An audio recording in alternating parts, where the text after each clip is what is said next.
Welcome to the Careerfluencer podcast. This is Abdel Hernandez. I'm a marketing director currently based out of Dallas, Texas.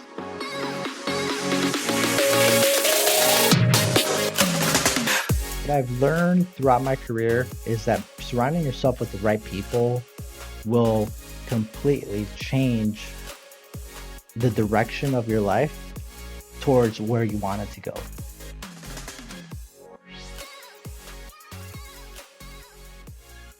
The time I had to make a tough decision based on my career, looking back, there's a lot of tough decisions, but if I had ever had to think about something of the hardest thing that I've done was where I had founded a company, and I'm actually still battling with this because the company that I founded, I still own. It's a company that it's almost like your baby when you start a company, and when you have to let it go or you have to decide what to do with it because things are just not working, you're taught where, hey, don't ever quit, don't ever quit, don't ever quit. And it's just sometimes hard to quit or just kind of let go. And you're taught to, hey, maybe we can pivot this. Maybe we can pivot. We can get into a different market with the same company, serve the same audience, serve the same people that you've been helping, but it's just not monetizing or it's just not working the way you envisioned. You have to decide, what is best for not just only yourself but your family, your dreams, your future aspirations.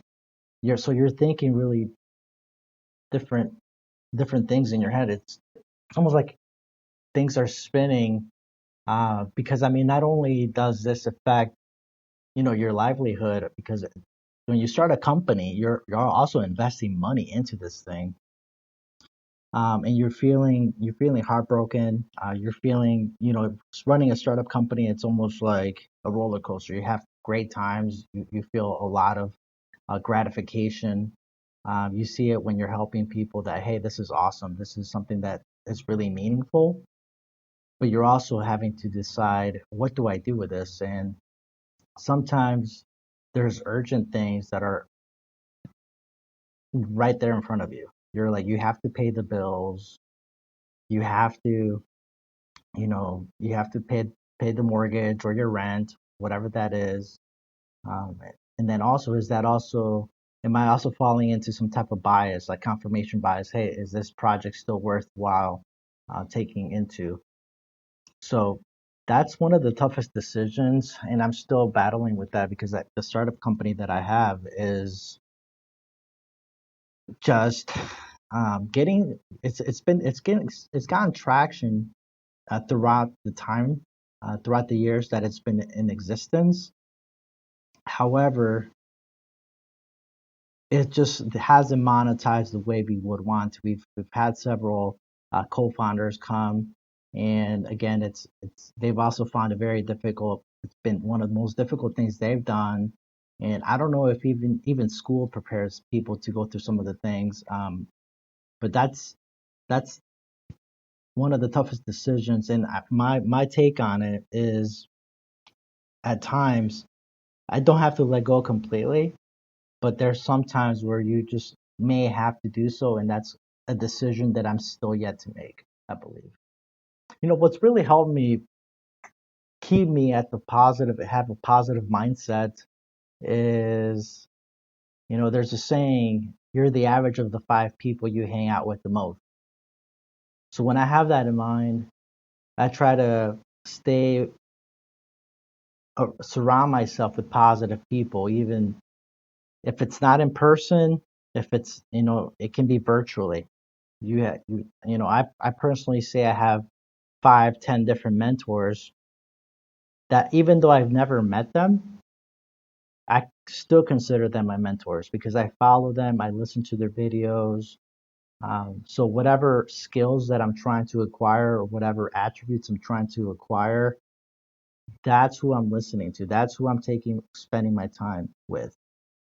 So I can mention names, but in reality, it's whoever you feel attuned to and whoever you aspire to be like, in a sense, for certain qualities. That's the people that you want to spend time with, right? You also want to make sure that you're spending time with your family that are supportive, and also friends that are also have a positive mindset, that are doing constructive things versus things that might set you back, right? I do want to say though, because you don't want to also fall into a place where, hey, everything's, hooray, things are, they're going to support you no matter what, which is great to have people like that. But it's also prudent for yourself to also be able to listen to the other side at times, to get critical feedback of why things may not be working, but really put that to the test and really see if if they are right about certain things. But if when it comes to mindset, you also have to maybe even take a book from some of the great athletes, some of the great Olympians. Listen to podcasts such as this, that are going to help you, because motivation, that there's a saying that I heard recently, motivation is very it's fluid, or it kind of it comes and goes, right? So you need that motivation, but at the same time you have to build a lot of habits, a lot of your environment. You have to set that environment up to be positive, to be in the right mindset, take care of your health. That's also critical for any entrepreneur, anybody that's trying to up their game in their profession. Just staying healthy, watch what you're eating, healthy foods, get proper sleep. That's one thing that I learned too. Because, I mean, if you're running on 4 or 5 hours of sleep for days on end or months on end at times, at the end, you might not notice it, but you're not going to be performing, and you might not have the right mindset as if you would if you had proper sleep. So there's a lot of things that you can add to your repertoire of things to do to keep that positive mindset and feeling 100% running on all engines. Eye-opening moments that I had, was when I first graduated out of the university. That you know, in reality, it started when I got recruited to work for a company, a major corporation, when I was going to school at the University of Arizona. I got recruited to work for a company here in Texas. I got flown out here with, I think it was like 50 different students from around the DFW or even Texas area, and then we were only a few select people from Arizona that went to that interview. At the end of the day, we got about, I think, 8 different new recruits, and it also so it was an amazing job. I never thought I would be working in that field. It was a retail. It's a major retail corporation. I mean, it's great people, great leadership. What I was not ready. I mean, I'll tell you a story, because my personality, the way I've been taught at school, was like, hey, like, we're all gun ho about it. Like, hey, let's go in there, and this is kind of where I went in with, for lack of better terms, guns blazing, just kind of going 100% at all times, like, hey, let's do this, throwing out ideas to the right people. Even I was building relationships even with like the CEO, the VPs of the company, these people that I think it might have rubbed people the wrong way, where people were in a sense, my peers, or even at times, uh, I hate to say it, but you have that organizational chart, and you have people that may be, um, you know, in a lower position. So they were seeing that. They were seeing that, and I had no recognition of what was going on, or their perceptions. So my opening moment was when things really didn't start working for me anymore. I was a high achiever. I was, had all the excellent grades. I had all good experiences in my previous, jobs leading up to that. And all of a sudden, I fell into a thing where, I wasn't the most liked person, right? And it wasn't because I was being negative, but it was because of a different reason. So, that's kind of where an eye-opening moment happened to me that I wasn't doing something right, or I had to change my approach to things. So that's kind of where I started reading more books on emotional intelligence. I started reading more books on, um, influence, friends, uh, also maybe even, you know, kind of office politics, or just kind of there's great books on like different power structures that you can read. Uh, I mean, whatever I can recommend books, but I would suggest finding books that really resonate with you, because what one book I might recommend may not work for others. So whatever you're going through, it's already been written, or there's a YouTube video for it these days. But that's an eye opening where I had to change my approach and really understand myself and start understanding others more, because that's something that wasn't taught to you at school. They didn't teach you, unless maybe you were a psychology major, but they didn't teach me personality types, or how to do certain things that I realized at that moment, if I wanted to have to stay in positive light at work, even with my supervisor, the VP of the department, who, at a sense, some people love me, and that's why I continued going up. I didn't let that stop me, because I wasn't gonna let that stop me. But at the same time, it didn't mean that I still did not have challenges throughout that time, and also at times where, hey, things could have gone the other way. So just be through, I wouldn't, tenacity works, but you also have to have tact, and then you also have to have um, people skills. That, again, that's something that you learn through experiences, but you also can learn through reading and trying to practice those things.